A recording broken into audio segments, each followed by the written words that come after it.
Hello, everybody, and welcome to English for You. My name is Reese. I'm Kat. And we are back for day 2, talking about avenues, streets, roads, and all those other words that we have to describe those long things that we drive cars on. That's right. So, yeah, this is day 2 of our article on our fun facts about roads. So, we've talked about how roads used to mean just a journey, and then they became a route or route. Yeah, and we've talked about how streets are generally busier roads that have communities living around them. Yeah, and people socializing around them, shopping on them, stuff like that.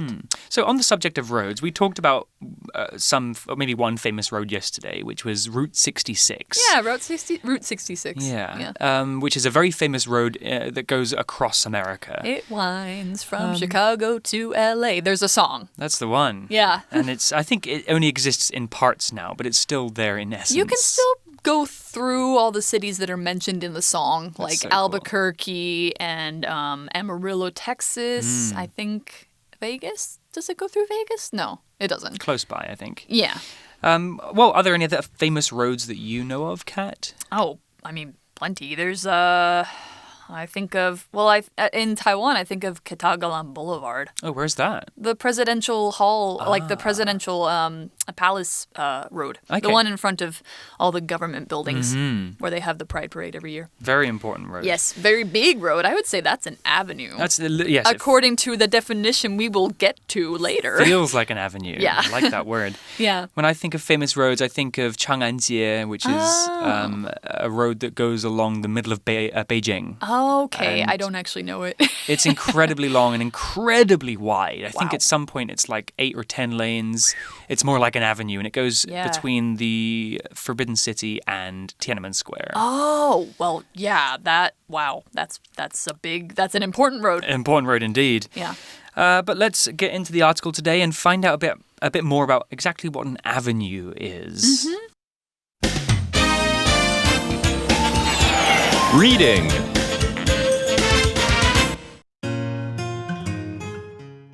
Fun facts. In the same way that roads and streets have their own origins, avenues have their own unique purpose.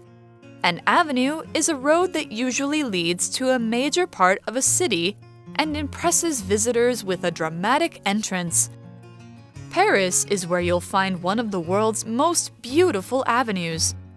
The 400-year-old Champs-Élysées boasts fancy shops, wide stone-paved sidewalks, lush trees, and grand hotels.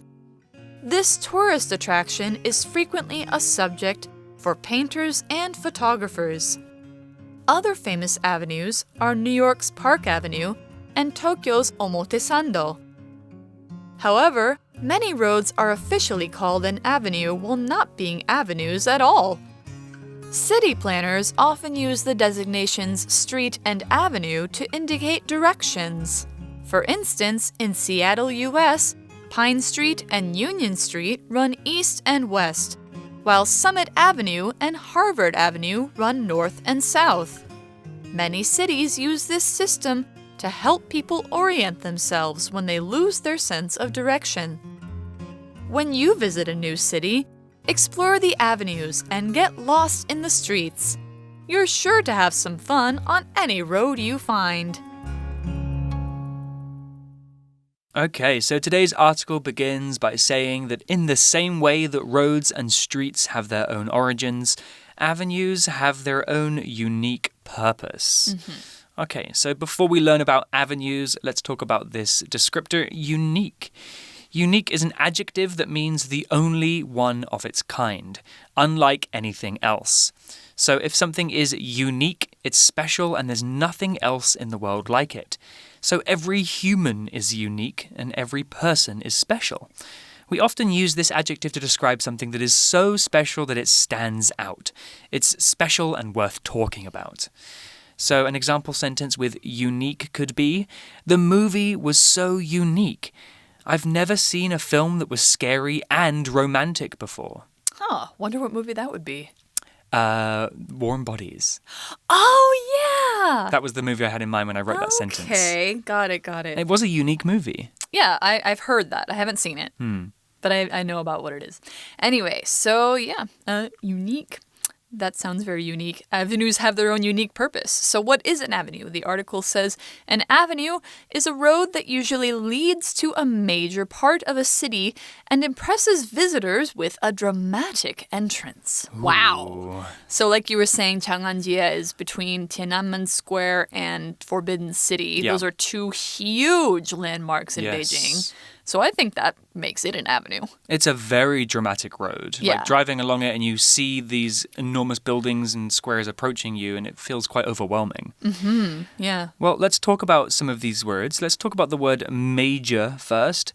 So major is an adjective and major means important, significant, or serious.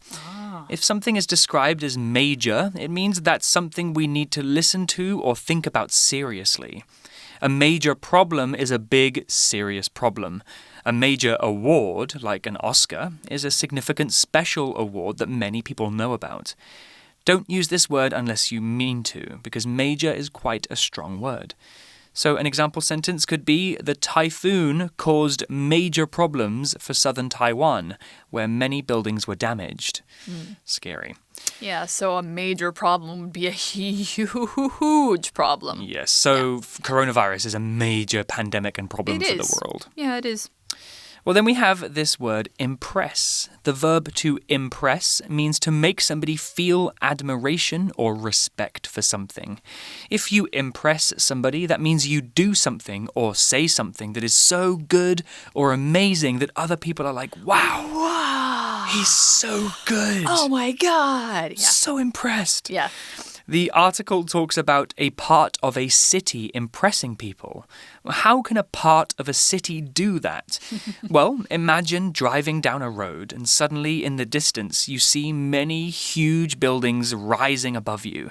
It might make you feel amazed and impressed. Those big buildings are beautiful and tall and they just make you go, wow. Yeah, I know the first time I saw Taipei 101, I was very impressed. I think I still get impressed when I'm close to it. Standing beneath it and looking like, up. Whoa. It's tall and beautiful. Yep.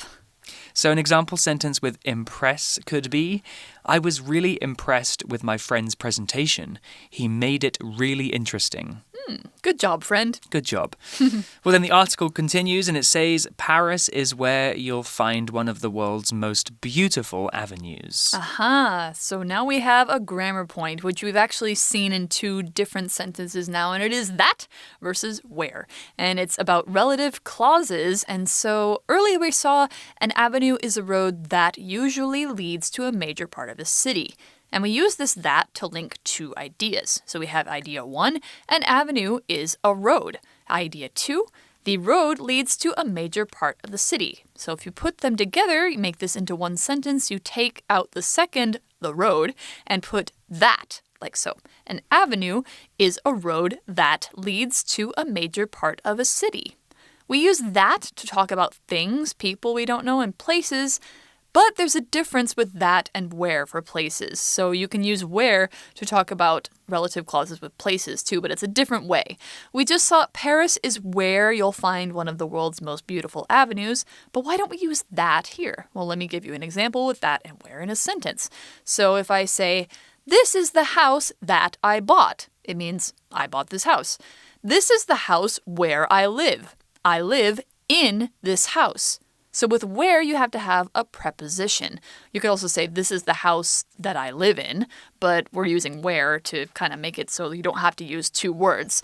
So you could say, you could replace where with the place in or the place at which to replace it. So if you want to say, Paris is the place in which you'll find one of the world's most beautiful avenues. But where is much easier. Paris is where you'll find one of the world's most beautiful avenues. That's how we do it. Grammar. Yep.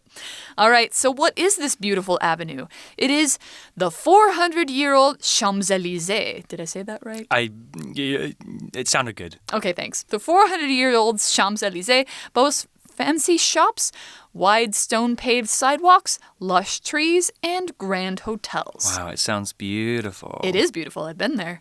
Yeah. So when we're saying something is lush, or it boasts something. Well, let's do boasts first. It boasts fancy shops. That means it's kind of got these things that it likes to show off. That if you're going there, basically, it's almost like the street, the avenue is talking to you and saying, look at me. Look at all these things I've got. Aren't I beautiful? If a person boasts, it's like they're saying, look how good I am. Yeah, exactly. Like, I'm so cool, I'm so smart, I'm so pretty. That's boasting. So, lush, on the other hand, if you say that there are lush trees on the avenue, it means they're beautifully green and full of life. We use the word lush to talk about plants or environments where there's lots of green plants, like rainforest, pine forest, anywhere that's really, really green with plants. You can say it's lush. Taiwan is pretty lush. It is pretty lush. Yeah. And actually, in British English, we also use the word lush in a different way. To say somebody's drunk? No. A drunk? That would be lashed. We say lush to kind of mean good or beautiful, but we can use it to describe pretty much any experience. I could say like, this cake is lush. Oh. It means like delicious. We'd say luscious. Luscious. Yeah. So it's similar, but I think we'd call somebody a lush if they drink all the time. Oh, wow. Yeah. So if you live a lush life, it means you are drinking a lot. Oh, dear. But we want to use it in the sense of plants here. Yes. So we're talking about lush green plants. Anyway, so now we have this word sidewalk. We have wide stone-paved sidewalks on the avenue. A sidewalk is a place on the side of the road to walk. It is, in other words, a sidewalk. Taipei has sidewalks almost everywhere, both covered and uncovered. So Taipei is kind of unique, or Taiwan is kind of unique in that it has double sidewalks. Like, not many places in the world actually have that. Very useful. Yeah, it is, especially if it's raining. So we can also call them footpaths, pavements, I think you call them in the UK. Yes, pavements. Pedestrian paths, but pedestrian is a person who walks. They're for people who are walking or using a slow vehicle like a bicycle or a skateboard. So that is a sidewalk. You walk on the side of the road. Example sentence for sidewalk. Holly rode her bike down the sidewalk as cars went by on the street. Yeah, we do say pavements in the UK, although I've been away for so long that I would now also say sidewalk, I think. But in the UK, actually riding a bicycle on the sidewalk or the pavement is illegal. Yeah, I think in many places it is. But I think here, if you have a bike path on the sidewalk, then you can do it. Yeah. I was never very clear about Taiwan, where I should be cycling. I know. It's a little bit scary sometimes. Yeah, just go slow and safe. Well, the article continues here and it says, this tourist attraction is frequently a subject for painters and photographers. They're talking about that street in Paris, the Champs-Élysées? That one. I think. I would say Champs-Élysées. Champs-Élysées. No, it's Champs-Élysées. My French is not so good. That's okay. So the article used a word here. It is photographer. And you might be able to guess what this word is by looking at the first 5 letters. Photo. So photographer is a noun and a photographer is a person who takes photographs or photos. So pick up a camera and start taking photos and you're a photographer too. Yeah. Though we often use this word to talk about people whose job it is to take photos. If you take photos just for fun, you would be an amateur photographer. Yeah, or a hobbyist photographer. Yeah. Yeah. So an example sentence with photographer is, I arranged for a photographer to join the wedding party so that we could get some high-quality photos of this special day. Yeah, most weddings now have a photographer. They do. Yeah, so anyway, photographers and painters, they love the Champs-Élysées because at the end of it is the Arc de Triomphe. I have been there. I was going to go there, but it was Bastille Day when I was in Paris. It was same. Yeah, it was too busy. I didn't go. But you saw the fireworks. I saw it. I saw the fireworks. They were amazing. Yeah, they were so great. Yeah. And there were tons of people on the street. It would never happen now. I remember a boy stole my balloon. Oh. I still like Paris. Yeah, Paris is pretty nice, I have to say. If you speak French to people, if you try, they will be nice to you. If you don't try, they won't be nice to you. Anyway, so the article goes on to say other famous avenues are New York's Park Avenue and Tokyo's Omotesando. I've been to both of those too. I have definitely been to Park Avenue, but I'm not sure about Omotesando. Omotesando is actually really close to Harajuku. Okay. That street fashion place. I've probably been there then. It has lots of like luxury shops. It has like a tree line in the middle, kind of like Dunhua. Sounds a bit like Oxford Street in London. Yeah, probably. Shopping. Yeah. So Park Avenue runs to Central Park, as I understand. Well, the article continues and it says, however, many roads are officially called an avenue while not being avenues at all. Yes, this is confusing. Actually, there is one street in my hometown called The Avenue. Oh, no. Is it an avenue? No. But it's called, that's the name of the road, Oh, The Avenue. That's confusing. My sister lives there. So there's a phrase here in this sentence we should talk about. The phrase not at all means definitely not or no way. We can put descriptors between the not and at all to add more details about what the thing definitely is not. So by saying some roads are called avenues while not being avenues at all, the article is saying that even though the roads are named avenues, they're definitely not avenues. Here's another example. I'm totally free today. I have nothing to do at all. Ah, okay. So if you have nothing to do, you have no thing. Yeah. All right. So if they're not avenues at all, then why do they call them that? Well, the article says city planners often use the designations street, or ST, and avenue, or AVE, to indicate directions. That's very useful. Yeah, it is. So if you look at the word designation, that you see the word sign in designation. It is a sign, basically, a name or a title that identifies someone or something. So examples of designations might be roads, like street, avenue, road, drive, what else? Boulevard. Boulevard, that's the one. Broadway. Is the Broadway an avenue? I would say it was an avenue. Broadway Avenue. Anyway, so yeah, a designation is, how they call a street, but also how you might call somebody with a title. So like a person who's in the legislative yuan might be a senator, right? Something like that. Or a legislator. That would be their designation.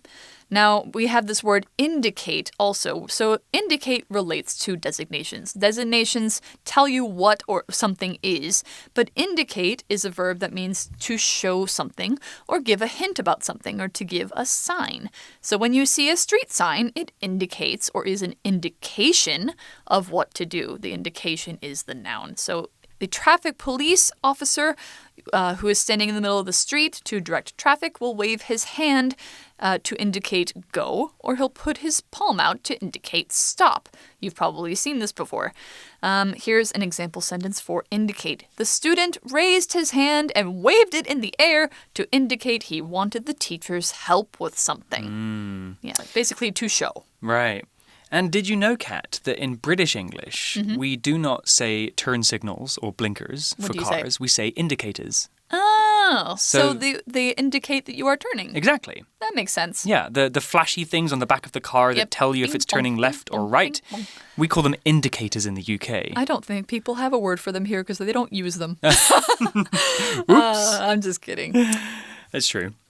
Well, the article continues and it says, for instance, in Seattle, US, Pine Street and Union Street run east and west, while Summit Avenue and Harvard Avenue run north and south. Right. And I think a lot of cities do this. I think in Manhattan, isn't it, the streets are either numbers or they're letters. Something like that. Yeah. I remember there is a system. I just don't remember what the system is. Yeah, it's like First Street, Second Street, on, and then Avenue A, Avenue B. Right, so it's like I'll meet you on B and third or something. Yeah, exactly. Well, then we have another phrase to talk about here, which is for instance. So the phrase for instance just means as an example. The words that come after, for instance, will be an example of the thing that you have been talking about. You can find many fruits in Taiwan that are uncommon in Western countries. For instance, guava, starfruit, and wax apples. Yeah, that's true. So, for instance, we've got lots of different streets. And what it says is many cities use this system to help people orient themselves when they lose their sense of direction. Yeah, so it's easy if you know that the streets are going one way and the avenues are going a different way, then you won't get lost. You will always know which way is pointing north and south. So to orient yourself, orient is a verb that means to be able to understand where you are. If you're oriented, you know where you are, you know where you should go. But if you're disoriented, that means you're confused, you feel lost, you're like, where am I? That's disoriented. Here's a fun fact. Orient, the word orient, comes from a word for east. Yeah, they actually call the east part of the world the Orient, or they used to. Yeah, I've heard the East called the Orient, but I've never made the connection between the two words. Yeah. Yeah. Yeah, it's interesting. And then the West would be the Occident. Oh, really? Yes, Occidental, Oriental. So cool. Yep. Even I'm learning today. Then we have this phrase, sense of direction. I like this one. A person's sense of direction is their ability to know which way to go or where they are. Some people claim to have a good sense of direction. That means they don't get lost easily and they can find their way around a place. Other people say they have a bad sense of direction. That means they always need to check the map and might get lost all of the time. I personally think I have a pretty good sense of direction. How about you, Kat? Yep, I do too. I usually am the one leading people around. If I know where north is, I'll never get lost. Yeah, and kind of knowing where the sun is in the sky and where certain landmarks are, it's easy to know which way is north and south. Yeah, exactly. So the article will finish here and it will say, when you visit a new city, explore the avenues and get lost in the streets. You're sure to have some fun on any road you find. Of course. That's definitely true. Yeah, some of my favorite vacations have been just walking around the streets of different cities. Yeah, exactly. Wandering is just so much fun. You should do it. Well, that's all for the article today about roads, streets, and avenues, but we do have a For You chat question to discuss, so let's get into that.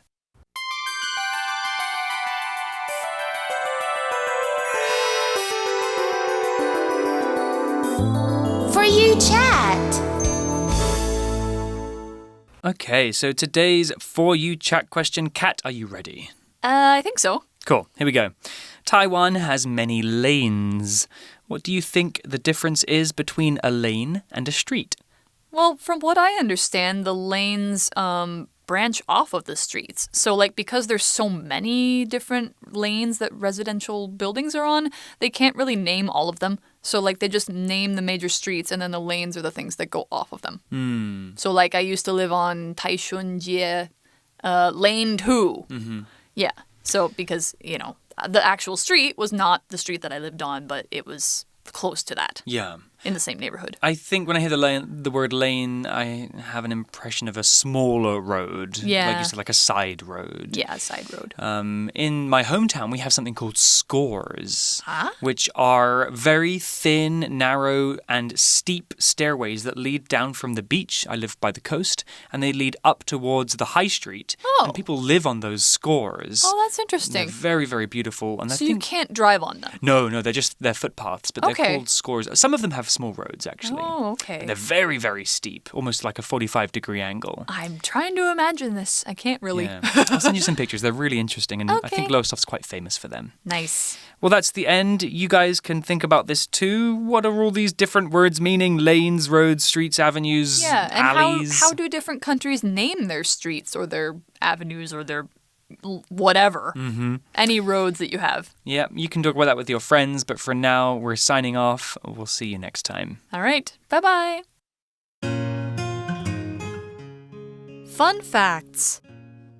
In the same way that roads and streets have their own origins, avenues have their own unique purpose.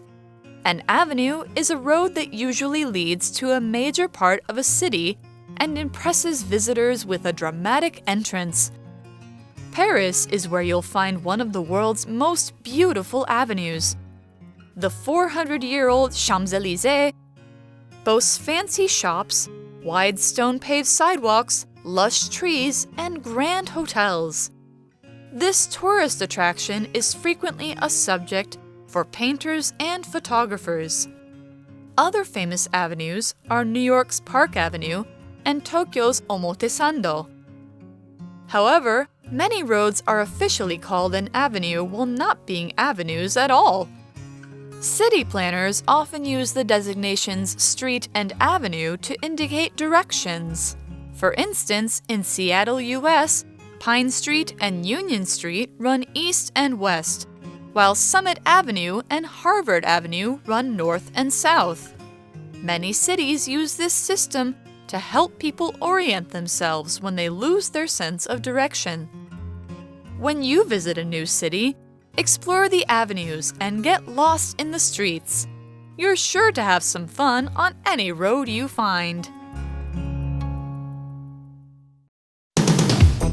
Vocabulary Review.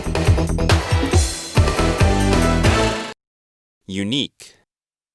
This area is quite modern, which is why this old traditional house is such a unique part of the neighborhood.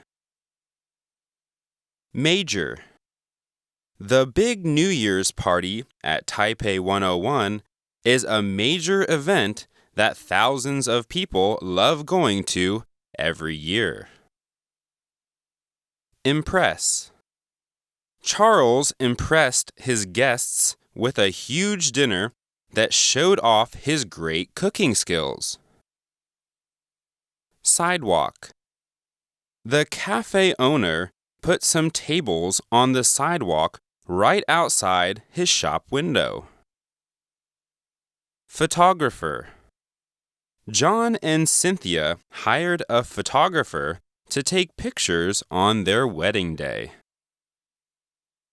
Indicate. The green line on the map indicates a trail that leads through the park. 智慧小补帖 Boast. Lush. Designation. Orient.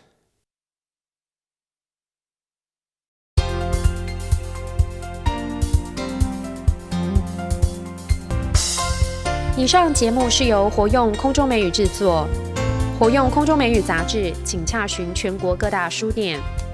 如欲索取试听教材，请来电02-2364-4000 02-2364-4000，或上网查询，网址是 www.english4u.net www.english4u.net